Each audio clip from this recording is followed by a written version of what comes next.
Welcome back to Our Issues Milwaukee. I'm your host, Andrea Williams. Our focus this morning has been on the Milwaukee Times weekly newspaper and their 35th annual Black Excellence Awards.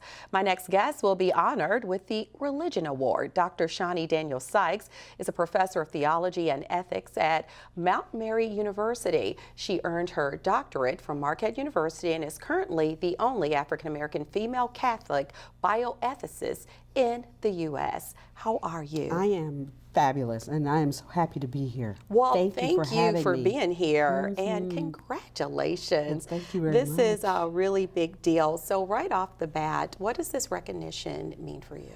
The recognition means for me that I am a part of a legacy of people who I stand on their shoulders. That there's no way that I could be doing the things that I'm doing today without my ancestors and neighbors and communities and relatives, and so it's a recognition for all of us, and it's particularly a recognition for my late father, Watson W. Sykes, and my mom, Louise Sykes. Yeah, and I read a bit of your resume, which is very impressive to say the least, but there's so much more than just you being a professor. You also are a registered nurse for the state of Wisconsin, a published author, as well as a national and international speaker. So you just mentioned that your parents really inspired you and laid the groundwork for your success. So talk a little bit about that. My mother is from Pine Bluff, Arkansas, and my father is from Columbus, Mississippi. And they were part of the Great Migration in the 1940s and 50s, moving off the plantation. My mom was a sharecropper as a young child and was able to save up enough money to buy her bus ticket to Milwaukee so she can go to St. Benedict the Moore High School.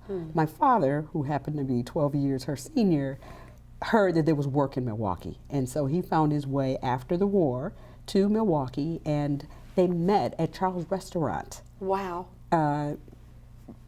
Eating or whatever, and all of a sudden they ended up going to movies together, and the rest is history. They were married for 60 years. That's beautiful. They would have been married for 60 years. They lost my father almost 2 years ago. I'm sorry to hear that. Yeah. So for them, they really had a very focused attitude about education.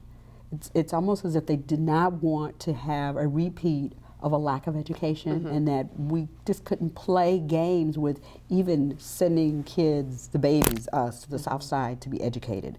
So they really decided on private schools.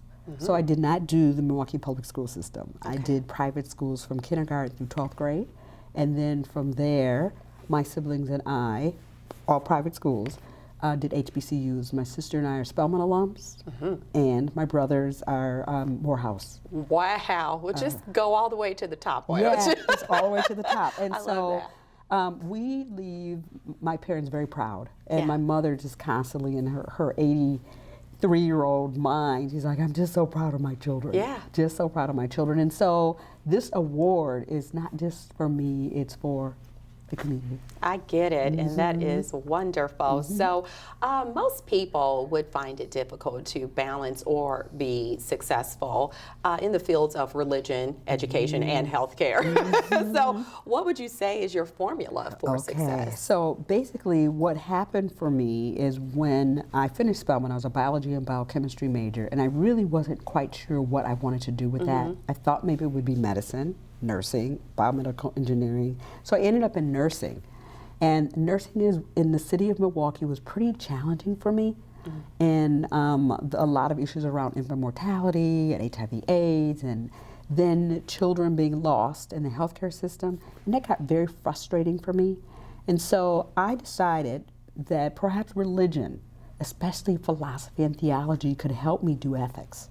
And I was able then, in my brain, to combine the science and nursing with theology and philosophy to work on graduate work and a PhD in this area. And so I teach a course that I wrote my doctoral dissertation on called Theological Ethics in Healthcare, and my students are enjoying it very much. Wow, and you make it sound so easy, and also it's just in chronological order, but a lot of work gone into what you've accomplished. I spent a lot of years just working, and I still do. Yeah, I still do. Absolutely. So as an educator, what's most important to you when it comes to teaching your students theology and ethics? Yeah, you know, we live in a society today where religion is very, very much marginalized.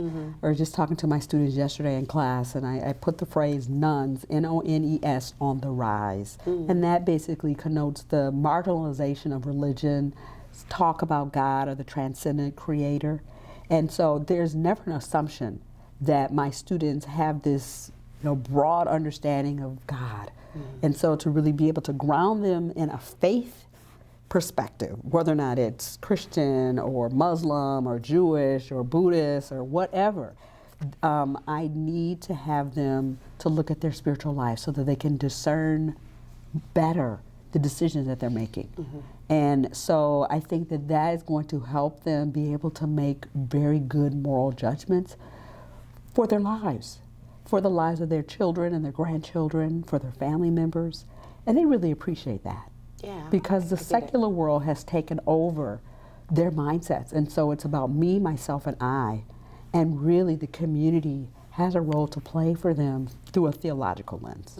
And I'm always interested in talking to people who inspire others. I like to know who inspires you. Oh my goodness. Well, definitely we're going to give glory and praise to God. I get that. Right? Yes, ma'am. And my mother and my father, my late father. And then there are other people that are in the more public realm. Dr. Julian Martin Thomas, for example. She's a clinical psychologist and has worked in Milwaukee for years. Celia Jackson has done, some tremendous work. My doctors, I live with a chronic illness, and my physicians have just been very inspirational to me. Just because of being there and me having access to them. I have one sister who is just wonderful. Her name is Joanne, and she's just a really beautiful person, and my siblings. So a plethora of people who inspire you in many different ways. Yes, my church family. My friend Antoinette. Your sorors, you could go on and on. I mean, it's just, it's hard to name that, basically because of I'm situated in so many areas. Yeah, and you take something from all the people that you are around. I love that. Yes. So in wrapping up, of course, Mount Mary University has been nurturing bold and brilliant women since 1913. So what advice do you have specifically for women who sometimes feel they have to work a lot harder to crack that glass ceiling? Right. I would say keep persevering. Nothing is easy, and nothing is worthwhile comes easy. And to also remember that they're not alone. I am there. There are faculty there. That's one thing about Mount Mary. It's a very nurturing institution, and it has been around for over 100 years. It's a creative campus. It's called you to critically think about your life and to be transformative. And to be engaged in a women's conversational piece every day as undergraduates is freeing. And I love facilitating the conversations of 18, 19, 20-year-olds, and some older, of course. But it is just really a beautiful place. I've been at Mount Mary for 13, 14 years now. Wow. And have enjoyed so much of watching my students shift gears. And we're still at the beginning of the semester, but in about a month, there's some huge shifts that are going to happen in their thinking. And you're going to be there to witness it. I witness it. And that is what gives me hope in teaching, is that I believe that you're going to be all right. All righty. Well, that's a great way to wrap up this segment. Thank you for coming today. Congratulations on being an honoree for Black Excellence Award, and keep doing what you're doing. Yeah, thank you very much. I'm very happy to have been on the station. Thank you. It's been a pleasure. Dr. Shawnee-Daniels Sykes is a professor of theology and ethics at Mount Mary University. She'll be honored again at the Milwaukee Times 35th Annual Black Excellence Awards on February 28th at the Italian Community Center. For more information, you can read more about it at MilwaukeeTimesNews.com. When we return to Our Issues Milwaukee, we'll meet another honoree who has been very successful in the world of sports. We'll meet Bobby Kelsey, who serves as the Commissioner of Athletics for Milwaukee Public Schools. We'll talk to her right after this.